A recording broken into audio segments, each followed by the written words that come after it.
Kaixo guztioi, Bergarako Lanbroa Kultur Elkarteko Ander Ergasti eta Andoni Larrañaga gara, eta etorri gara pizkat gure lehen podcast hau grabatzera, gure elkartearen goraberak ero jarduerak kontatzera eta dator martxoan, 2005ko martxo honetan antolatu ditugun hitzaldi sorta bat aurkeztera. Orduan, orain arte zer egin dugu? Orain arte, 23an jaio ginen, esate baterako, 23 bukaeran, lehendik ezagutzen ginen, lagun talde txoba geunden, ez dakit, dozena bat lagun edo esatearen, eta zeukagun gogua kultur elkarte bat sortzeko, eta baina ikusten genuen, erretzeko arriskua zeukagula, eta horretin egin gutxienez 21 lagun izatia, pausua emoteko eta gauzak egiten hasteko. Bestela, igual pausu motza izango zen. Ikusitza Ander esperientzia zeukala Elgoibarko hitzaldi batzutan, eta bera kontatuko ditu ze esperientzia zen hori, Ander? Bai, kultur elkarte bat sortzerakoan, zein izango da kultur elkarte horren egitasmoa ez da erreza.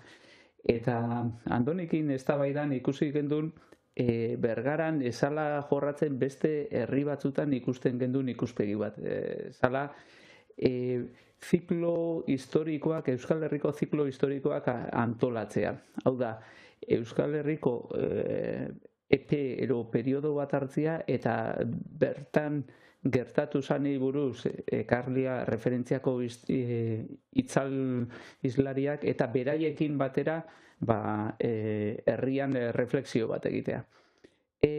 Hortarako ikusi gendun formula hori ja beste herri batzutan deba baiaran erabiltzen zala, Elgoibarren adibidez, Itziarren, eta animatu ginen horrekin aurrera jutea. Baina berritasun bat sartu gendun, ez da, Andori? Afarixak. Bai, afarixak. 2023ko udan, Itziarren antolatu zian, piskat Elgoibarko talde txonen laguntzarekin, hitzaldi afarixak, bertako jatetxe ostatu batean, han errepide onduen dagoen, ez dut gogoratzen izena. Berdin da. Kontua da, hango berritasuna zala, hitzaldisa bertan egiten zen, eta hitzaldi ostian, izlariarekin batera eta gelditzen zutenekin batera, afari bat egiten zala bertan. Eta oso giro politxe egoten zen, zatik danok, han gelditzen ginen danok zeukagun, hitz egiten jarraitzeko gogua, entzuten aurretik eta gero hitz egiten jarraitzeko gogua, eta hainbat afaritara geldituta gero, pentsatu gendun, Bergarara eraman bihu. Bergaran saiatu behar olako bat egiten. Eta nola antolatu Bergaran? Esan genuen, Bergaran dakagun abantai bat da, elkarte gastronomikoak herrian bertan daudela. Eta hitz egiten elkarte gastronomikoko arduradun desberdinakin, presta gertu ziren afari horrek aurrera eramateko. Eta egia esan guretzat hori bat da Bergaran antolatzia alde batetik hitzaldiak Bergarako udaletxean laguntzarekin, baina era batean elkarte gastronomikoko laguntzakin baita ere. Zikloan, adibidez aurreneko zikloan, 3 hitzaldi antolatu gendun, baina hitzaldi bakoitzaren afaria elkarte gastronomiko desberdin baten izan zen. Bat pertsa elkartean izan zen, bestea sagarpe elkartean, eta bestea umoreona elkartean. Ikusita elkarteaen laguntza oso positibotzat jo dugu, eta aurten antolatu biadogun zikloan bebai, formula berdina erabiliko. Gainera, igual gure elkartearen nahia bai izan da beste batzukin elkarlanian lan egitea. Orduan, zigara poliki-poliki soziedadiekin, kultur gastronomiko soziedadiekin, baina ez gara gelditzuko eta saiatuko gara jende gehiagokin eta badaukagu hor aurtengo lan batzuk buruan, beste batzukin elkarlanian egiteko, saiatuko gara bide hori ere jarraitzen.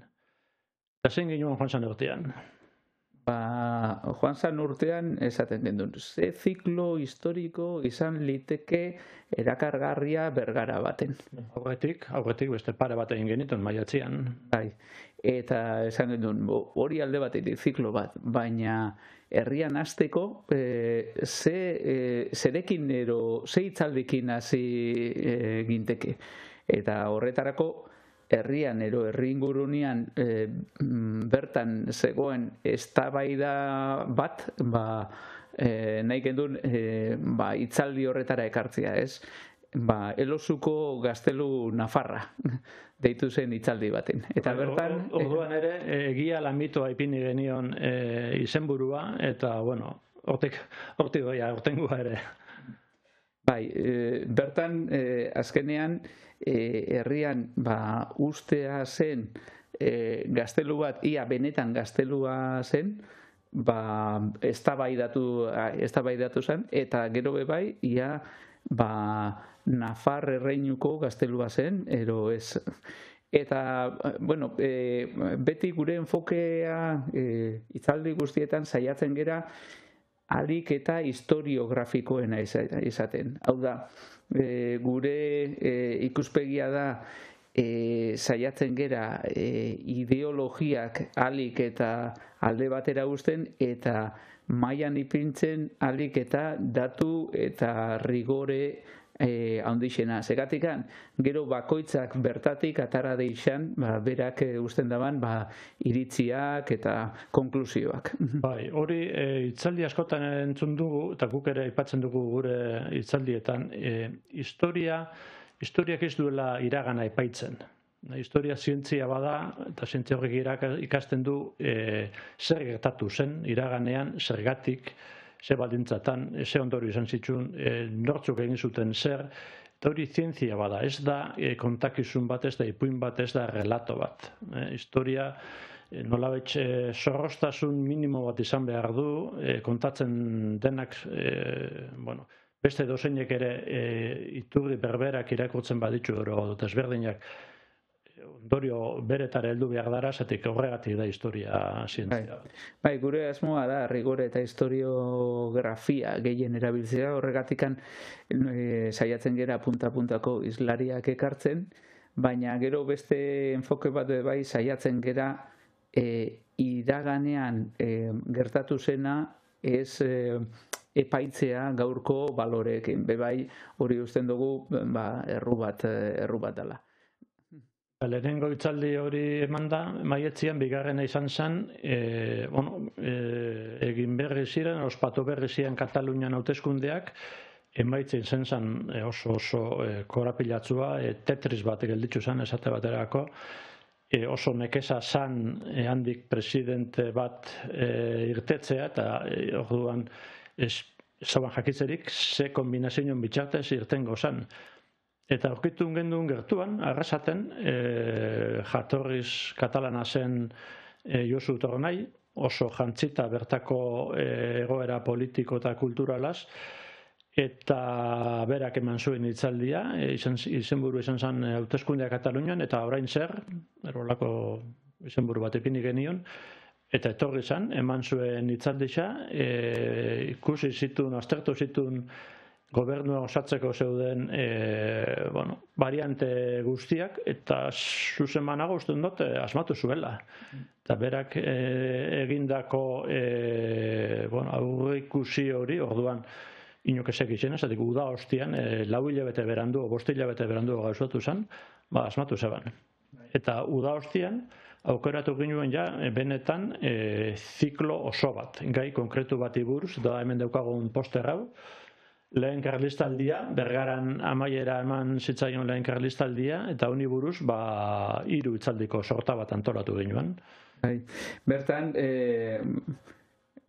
ziklo honetan, esan genuen gerrate zibil krudel bat izan zen, eta olakotxe gerrate bat heltzeko zer gertatu zen leno, eta horretarako Joseba Agirre Azkuenaga katedraduna ekarri gendun, eta berak argitu zuen zer gertatu zen Euskal Herrian 30 urte leno, frantses inbasioekin, baita be bai beste guazen ezetera gertaera historiko batzuk nun nolabait bultzatu zeben azkenean holakotxe konflikto eta gerrate krudel batera heltzeko. Bigarrena Juantxo Madariagak eman zuen, Juantxo Madariaga Orbea, hainbat lekutan bizi izan dakua, Oñatin ere bai tartian, Bergarako UNEDeko zuzendari izendakua, Bergara ezagutzen zabana, eta ikerketa batzuk bukatu berriz euskan, justo garai horietako euskararen erabilera eta egoerari buruz. Eta horretxi buruz eman zuen hitzaldi bat. Egisa da, hitzaldi guztietan, hizlari guztiek esaten ziguten motz gelditzen zala, 7etan hasi 8etarako bukatu bereentzat motz gelditzen zala, eta horregatik aurten 6etan, aurtengo hitzaldi guztia 6etan hastia pentsatuta daukagu. Eta ziklo horretako hirugarrena Mikel Alberdirekin izan zen. Mikel Alberdi Zumalakarregi museoaren lehendakaria da, eta berarekin jorratu zena ze bake saiakera egon zen Bergarako bakea sinatu baino leheno. Eta egia esan eman zituen bake saiakera hauek ez dira hain ezagunak, eta jendeantzat oso interesgarria izan zen ikustea behin gerrate baten sartuta eta ikusita gerratearen krudeltasuna, nola beti dagoen jendea gerrate hori nolabait bukatzeko, baina bilatzen saiatzen die formulak beti ez die izaten adostuta alde guztiengatikan, eta hori egiten du saiakera batzuk jauzi egin ziela epoka hartan. Niri hori asko adibidez gogoratzen dira orain Rusia eta Ukrainian artean dagoen gatazka honetan, danak nahi debe bukatzea, baina nola bukatu ez dago garbi inorentzat. Eta hitzaldi hauetaz gain beste jarduera txiki bat egin gendun, kainean artxibategien nazioarteko eguna salata, Oñatiko probintziako protokolo notaren artxibategitik gonbidatuen bat jaso genuen bizitak gidatu bat egin ahal izateko, bertan artxibategian, baina esate baterako atzeko batetik sartuta ikusita barruan nola egiten dan lan.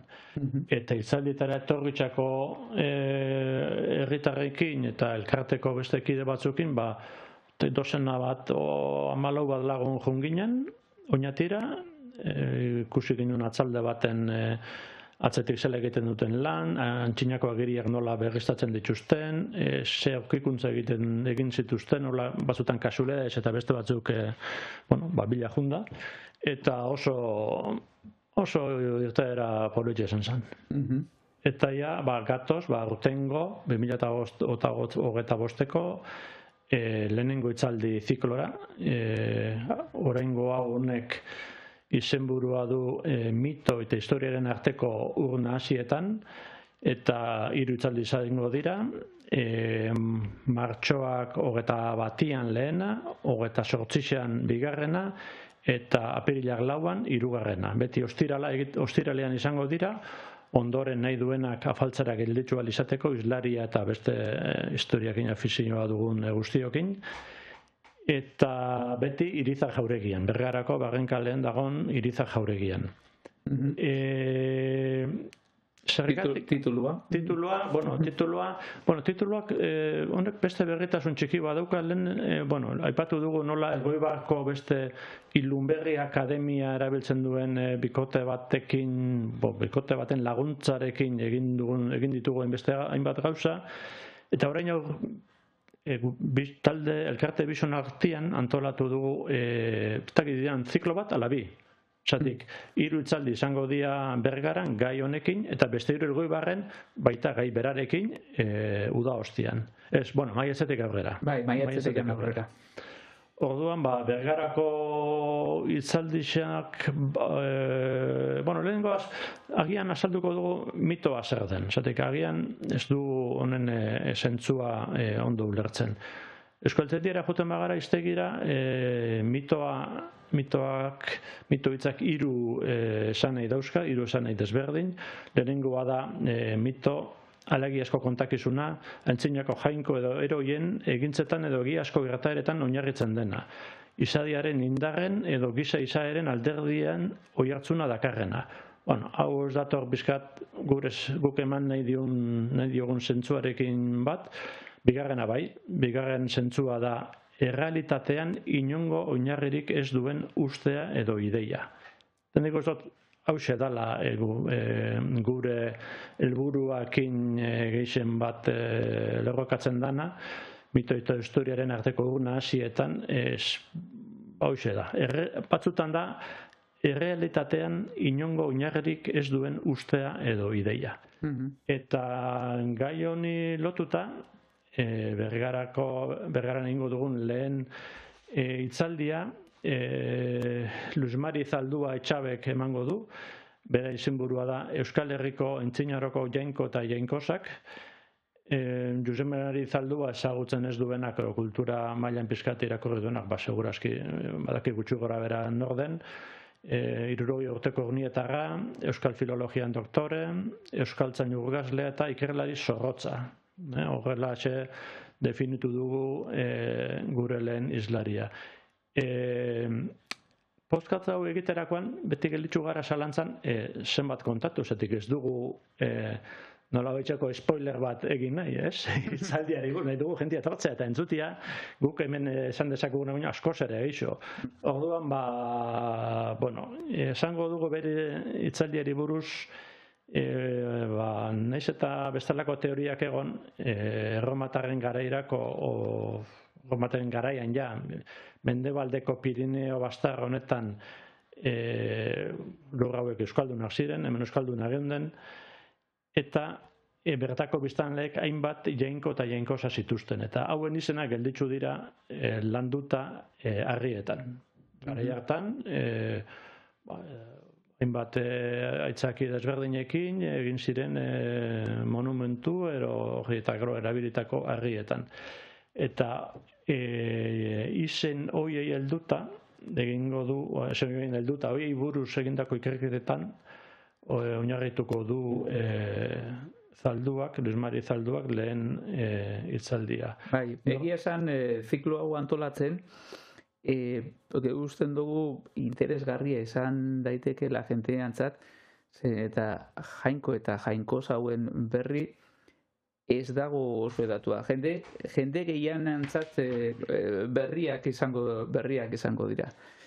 Eta norbaitek usten badu Mari, Aitor, Erenzuge, Xugar, Tartalo, Basajaun edo antzerakoak aurkituko dituela sorpresa bat eramango du.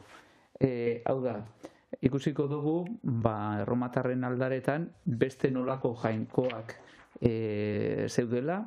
Bertakoak. Orduan euskaldunak zirenak. Euskaldunok erabiltzen genitunak. Bai, eta ikusiko dugu ze probintzietan zeuden, zer adierazten digute, zer erlazio euki zezaketen erromatarren jainkoekin, eta ni uste dut benetan epoka eta ezagutza bat da oso ez ezaguna. Beraz, interesgarria esan liteke datorren entzat Irizar Jauregira martxoak 21. Eta hau izango da lehenengo hitzaldia.